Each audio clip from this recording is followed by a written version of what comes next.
d'une guerre à l'autre. On va maintenant vous parler de cet autre conflit relégué au second plan par la guerre au Moyen-Orient. Il est pourtant entré récemment dans sa 5e année.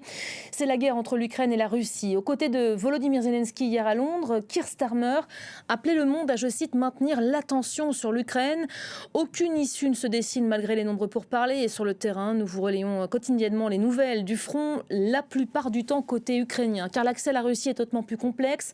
Notre correspondante Elena Voloshin a quitté le pays dès les premiers jours de la guerre. Nous n'avons plus sur place de bureau. Nous vous proposons aujourd'hui de nous pencher sur ce conflit vu de Russie. Comment les Russes appréhendent-ils cette guerre? Quelles conséquences a-t-elle aussi sur leur vie sociale, économique, politique, culturelle aussi? Avec vous, Étienne Bouche, bonjour. Vous êtes l'invité de l'info du jour, un peu bousculé par l'actualité aujourd'hui, journaliste à Courrier International, spécialiste donc de la Russie. Vous avez été vous-même correspondant à Moscou, que vous avez quitté en 2020. Absolument. Et vous participez notamment à ce hors-série réalisé en partenariat avec France 24, hors-série exceptionnelle de Courrier International. On va peut-être voir la couverture, plus de 70 pages, qui nous propose une plongée aussi rare que riche dans un pays devenu si difficile d'accès. Alors, avant d'aller plus loin avec vous, je propose quelques images, quelques chiffres clés aussi de cette guerre vécue depuis maintenant 4 ans par les Russes également. Le sujet est signé Noémie Roche, regardez. Les Russes les ont surnommés les orques du Mordor, en référence aux créatures terrifiantes de la saga littéraire Le Seigneur des Anneaux. Pour les civils, les soldats de retour d'Ukraine représentent aujourd'hui un danger. C'est ce qu'explique la journaliste russe en exil qui a publié cet article dans le journal indépendant Holod, un média désigné comme agent de l'étranger par le régime russe. Traduit dans la revue Courrier International, l'article raconte comment ceux qui étaient considérés comme des héros au début de la guerre sont aujourd'hui redoutés par les habitants. Violence, stress post-traumatique, physiquement et psychologiquement brisés par les combats, les militaires sont devenus des bombes à retardement dans leur propre pays. Mon amie m'a rapporté les récits de son copain rentré du combat. Elle était curieuse, elle voulait savoir. Il lui a raconté comment il avait été blessé. Comment il se réveillait en sursaut la nuit, terrorisé. Et surtout, il lui a dit ce qu'il avait compris de la guerre, que l'homme y devenait une bête. Et certains passent à l'acte, accès de violence, coups et même meurtres ont été signalés. Mais de cela, personne ne parle ouvertement, car plus personne ne peut plus s'exprimer ouvertement de toute façon, explique la journaliste. En 4 ans, le régime a en effet muselé la presse et toute liberté d'expression, alors même que les conséquences de la guerre se font sentir dans tous les aspects de la vie des Russes. Des centaines de milliers de soldats sont morts et le conflit dévastateur a un lourd impact sur le pays. Du point de vue économique, s'il a contribué à enrichir une partie de la population russe dans un premier temps, le coût total de la guerre pour Moscou s'élèverait à 2500 milliards de dollars selon cette étude. Autre problème, la pénurie de main-d'œuvre. Fin 2024, plus de 80% des entreprises russes déclaraient éprouver des difficultés à recruter, selon l'Institut français des relations internationales. L'impact sur la démographie est également très lourd, car dans ce contexte, les Russes font de moins en moins d'enfants, alors que selon l'IFRI, jusqu'à 1 million de personnes auraient quitté le pays pour échapper au durcissement du régime ou à la mobilisation militaire. Voilà, témoignage rare et donc précieux aujourd'hui de ces Russes qui ne s'expriment pas, même quand on les interroge. On proposait à nos téléspectateurs à l'occasion des 4 ans de guerre en Ukraine un reportage de nos confrères de France 2 qui a toujours un bureau à Moscou. Un micro-trottoir, comme on appelle dans notre jargon journalistique. La reporter allait rencontrer des Russes et leur demandait qu'est-ce que vous pensez de cette guerre? 4 ans. Personne ne voulait répondre. C'est ça la réalité en Russie aujourd'hui? Alors la difficulté en Russie, c'est qu'en fait, la guerre a réactivé des réflexes issus de l'époque soviétique. C'est qu'en fait, ça a réactivé une sorte de double langage.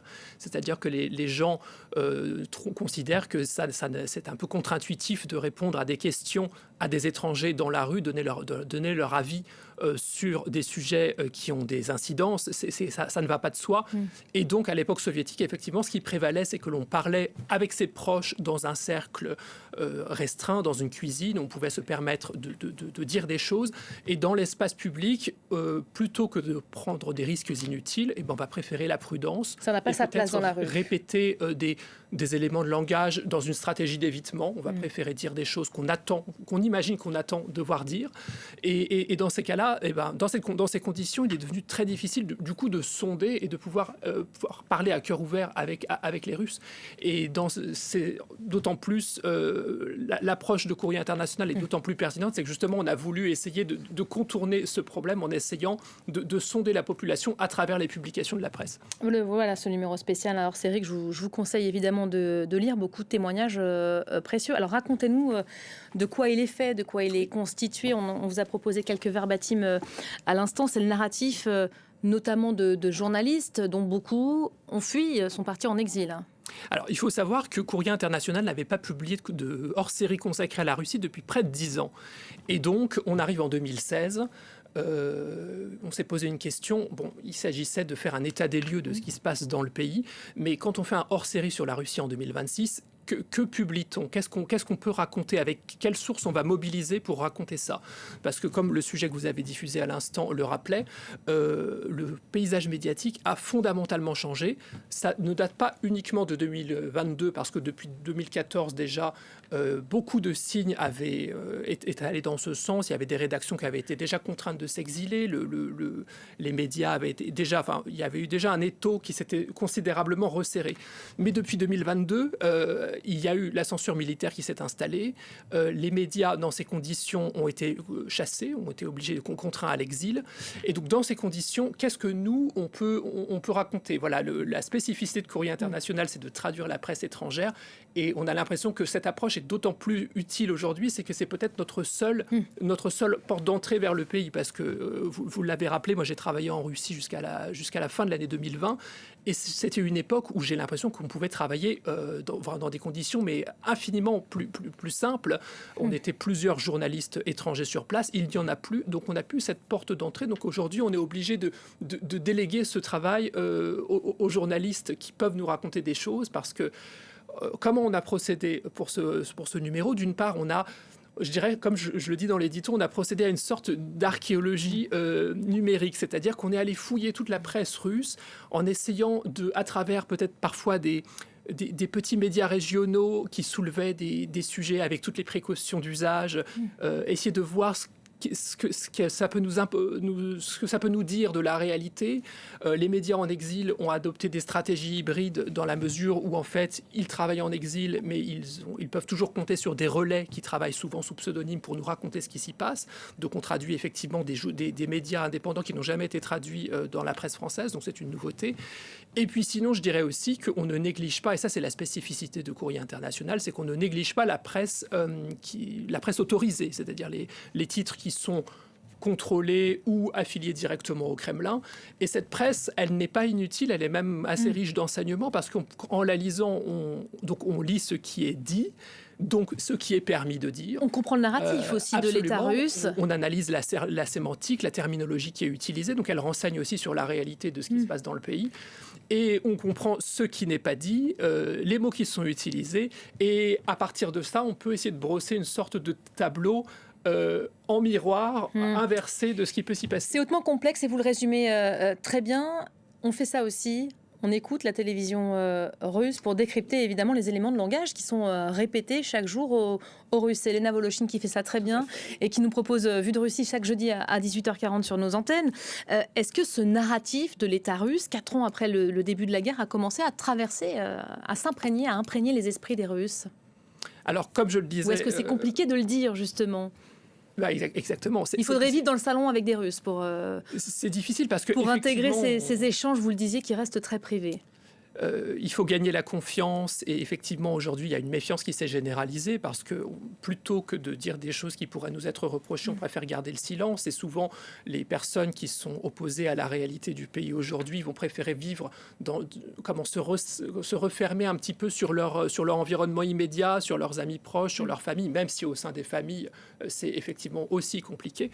Ce qui est intéressant, c'est que depuis 2022 on a vu déferler, c'était déjà le cas depuis 2014, mais avec beaucoup plus d'intensité en 2022, des terminologies, des formules consacrées qui sont omniprésentes dans les médias, et certains titres sont destinés précisément, leur vocation c'est d'essayer de populariser ces concepts et d'essayer de les faire intégrer à la population, et souvent à force d'être martelés, répétés, il finit par en rester quelque chose. Et même si ils sont répétés de façon passive, sans conséquence, ils façonnent une sorte d'univers mental. Après, reste à savoir, effectivement, est-ce que les termes qu'on peut utiliser quand on est interrogé, etc., est-ce que c'est par conviction ou est-ce que c'est justement dans une stratégie d'évitement pour... Les Russes aujourd'hui, ils ne peuvent pas échapper à leur quotidien, donc ils vont trouver des stratégies pour essayer justement faire en sorte de s'éloigner au maximum de cette réalité qui est très toxique parce qu'elle concerne toutes les sphères de la société. J'aimerais qu'on commente cette image que je trouve magnifique. Derrière vous, ces deux jeunes là qui sont enlacés, mais ce qu'on voit au premier regard, c'est beaucoup de fatigue. Et il y a sous-titres dans la vie de tous les jours. Le poids de la guerre en Ukraine se ressent absolument partout. Ça résume la situation assez bien aujourd'hui en Russie. Écoutez, on est fatigué par la guerre, on le ressent. En fait, il est devenu il est devenu très difficile de faire abstraction parce que, comme bien souvent, le réflexe des Russes, c'est considérer que de toute façon, ce qui se passe à l'échelle politique ne les concerne pas parce qu'ils n'ont pas les moyens ils n'ont pas les moyens d'influencer le cours des choses. Donc, ils vont se dire ça ne me concerne pas et donc ils vont essayer de s'en éloigner. Sauf qu'il est devenu très difficile, effectivement, de faire semblant que ça n'existe pas parce que aujourd'hui, les drones, par exemple, qui frappent le territoire russe, frappent en profondeur. Jusqu'à Moscou. Ils ne frappent plus uniquement les territoires frontaliers. Donc, on rapporte ces faits. Moi, je lis quotidiennement de la presse russe. Le fait qu'on a abattu un drone ici et là, c'est su, c'est rapporté. Donc, ça crée une anxiété générale. Les gens en parlent. Et d'une manière générale, oui, ça affecte absolument toutes les strates de la société. Quand on a préparé ce numéro spécial, on a fait effectivement des parties thématiques. Des chapitrages, oui. Voilà, des chapitrages, la politique, l'économie, la société, etc. Et en fait, le titre s'est imposé de fait parce qu'on s'est rendu compte qu'en filigrane, de toute façon, la société est absolument omniprésente. L'état de guerre, c'est ça le titre. Russie, l'état de guerre. La Russie est en état de guerre et c'est très concret. C'est ça que vous êtes en train de nous dire, même si cette guerre, elle se joue à distance. Elle se joue à distance au départ et elle a fini par pénétrer le territoire russe jusqu'à la capitale où on se sentait un peu épargné au départ. Et vous parlez de la capitale, c'est intéressant de voir que, par exemple, ça fait des mois, vraiment, c'est rapporté quotidiennement dans la presse russe, on parle du fait que on coupe de plus en plus fréquemment Internet. Et ça, c'est quand même nouveau. Dans les régions, on coupe la messagerie Telegram, qui est considérée comme vraiment aussi bien un moyen de communication qu'un relais d'information. Tout le monde est sur Telegram en Russie, c'est très très important. C'est vraiment une messagerie indispensable dans le quotidien des Russes. On a l'impression aujourd'hui qu'on est en train de préparer la population à sa fermeture définitive. Et les déclarations, par exemple, de Sergueï Shoïgu, l'ancien ministre de la Défense, qui date d'hier, je crois, expliquait et disait le pays, aujourd'hui, est fragilisé. Il n'y a plus aucune région de Russie qui n'est pas concernée par la guerre. Et on a l'impression que ces déclarations-là, elles préparent en quelque sorte le terrain pour des mesures. Il faut savoir que, voilà, par exemple, ces restrictions à Internet aujourd'hui, elles sont motivées par une chose, la sécurité. Mais on voit que voilà, on prépare le terrain pour expliquer ce qui va arriver ensuite. Et donc, ça sera si notre seule ouverture vers la Russie aujourd'hui, Internet et l'application Telegram étaient amenées à disparaître, ça va plus encore sans doute rendre le travail de journalistes sur la Russie encore plus compliqué. On a beaucoup dit, après un an de guerre avec l'Ukraine, il va falloir que les Russes tiennent dans le temps, économiquement, militairement aussi, moralement, bon, ça, on en parlait un peu moins, mais est-ce que 4 ans après, vous parliez de fragilité à l'instant, ces fragilités, elles se font sentir au niveau de l'économie, le poids de cette économie de guerre? Est-ce que ça commence à peser sur les Russes, sur la société russe aujourd'hui? Alors, les Russes en ont vu d'autres dans leur histoire, et puis ils sont plutôt habitués à cette forme de sacrifice, le fait d'accepter les conditions de la réalité qui est imposée.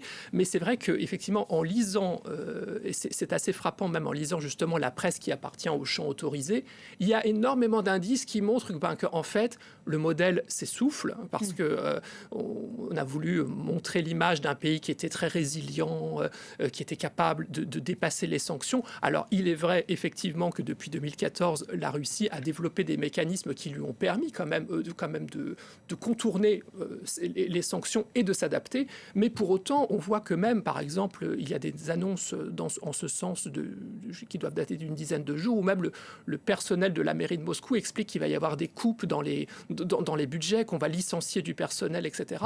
Ce sont aussi des marqueurs qui montrent que, oui, effectivement, on se serre la ceinture et qu'il devient de plus en plus difficile de ne pas le voir. Et effectivement, la lassitude, elle se fait sentir, mais encore une fois, Moscou semble encore, d'après l'écho que j'en ai, encore un territoire relativement préservé où ça ne se voit pas. Mais par contre, les traces concrètes de la guerre, quand on s'éloigne un peu, beaucoup sont concernés par, que ce soit un membre de la famille, des amis, etc., par des gens qui tout simplement ont des proches qui sont morts à la guerre. J'aimerais justement qu'on parle du rapport à cette armée russe. Quand on parle de la Russie, on évoque beaucoup cet aspect, les difficultés de recrutement. On parle notamment de ces Kenyans qu'on a été chercher, à qui on a promis un emploi et finalement on les a enrôlés dans une guerre qu'ils ne voulaient absolument pas, monnayant une belle somme d'argent. Aujourd'hui, ces militaires, vous nous dites dans l'un des articles, au début, dès qu'un Russe croisait un soldat, il s'arrêtait, il le questionnait, il le vénérait presque. 4 ans après, les choses ont littéralement changé. Absolument. Vous faites référence à un article de Holod, qui est un média indépendant qui avait, grâce à une journaliste sur place, raconté cette histoire. Et cette journaliste, effectivement, elle raconte que aujourd'hui, ces soldats qu'on a absolument voulu mettre sur un piédestal en montrant qu'ils étaient, en utilisant en plus une rhétorique, les héros qui vont se battre, je fais simple, et contre les nazis en Ukraine, ce sont des modèles pour le peuple. D'ailleurs, on essaye de les faire à leur retour, de leur trouver des places à responsabilité dans les institutions, etc. Aujourd'hui, c'est aussi des profils qui reviennent très fortement déstabilisés par ce qu'ils ont fait. Des bombes à retardement, nous dit l'article. Oui, et ils reviennent parce que, en fait, je crois que oui, effectivement, il y a une interlocutrice dans l'article qui explique qu'ils inquiètent parce que, en fait, ils peuvent vriller à tout moment. C'est-à-dire que l'effet du traumatisme de la guerre, absolument, ça s'est vu ailleurs. Leurs réactions sont absolument imprévisibles. Donc, effectivement, on peut changer de siège quand on est dans un bus, quand on croise un vétéran de la guerre, parce qu'on ne sait pas quelle peut être sa réaction. Il y a une autre personne qui explique, moi, j'habite dans un immeuble où en fait on vient de louer un appartement au-dessus à un vétéran, et en fait ça se passe mal parce qu'il y a du tapage et que les gens sont inquiets, comprennent pas trop ce qui se passe. Donc effectivement, il y a une sorte de voilà ce que ça veut dire en fait comment la guerre s'introduit en fait dans la vie personnelle des Russes, dans leur quotidien. On aime bien faire des liens entre les événements ici à France 24. Nous, on commente depuis 18 jours cette guerre au Moyen-Orient. Quel est le lien qu'il faut faire entre la guerre entre l'Ukraine et la Russie? Quel est l'impact et les répercussions sur la Russie aujourd'hui? Alors le lien qu'il faut faire, c'est que la guerre aujourd'hui qui se passe au Moyen-Orient, elle est un peu à... Alors, elle est à double tranchant pour la Russie. Je pense que beaucoup de médias ont insisté sur le fait qu'elle représentait une aubaine pour le pouvoir parce que la flambée des prix et le fait que le pétrole russe redevienne attractif pouvait être à court terme quelque chose de plutôt... une aubaine pour le pouvoir. Et dans le même temps, voilà... pour répondre à votre question, je parlerai du fait que, pour revenir sur la presse, justement, sur la façon dont l'image de Donald Trump a changé en Russie. C'est-à-dire qu'avant la séquence de début d'année avec la capture de Maduro et maintenant l'élimination de Khamenei, etc., si auparavant Trump était présenté comme celui qui bousculait un peu les codes du vieux monde européen et qu'il avait sa manière de faire et que les médias russes loyalistes se délectaient de voir les Européens largués complètement.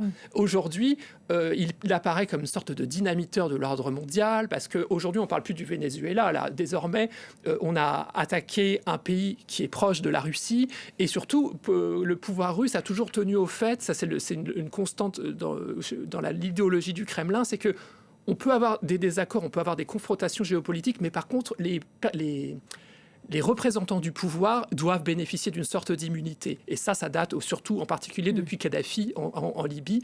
Et donc le fait qu'on ait éliminé Khamenei, etc., aujourd'hui, ça se passe aux portes de la Russie parce que l'Iran et la Russie ont quand même la mer Caspienne en partage, et ça ne plaît absolument pas à Poutine. Mais Poutine, malgré tout, reste prudent, parce que ce qu'on a pu constater, par exemple, lorsqu'il a envoyé son télégramme de condoléances, il n'a pas cité du tout Donald Trump. C'est-à-dire qu'on a l'impression qu'il souhaite malgré tout maintenir un canal de discussion avec Donald Trump sur le dossier de l'Ukraine. Voilà, on reste très prudent, donc on l'aura compris, vis-à-vis de Trump et de ses éventuelles réactions face à cette menace et cette capacité à éliminer notamment des dirigeants un peu trop gênants. Merci beaucoup, Étienne Bouche, d'avoir été avec nous. Je rappelle ce numéro spécial Courrier international hors série consacré à la Russie, l'état de guerre, en partenariat avec France 24, en kiosque depuis le 18 mars, que vous pourrez retrouver. Je vous conseille de le lire, évidemment. Restez avec nous, l'info se poursuit sur nos antennes. On se retrouve dans un instant pour le club. À tout de suite.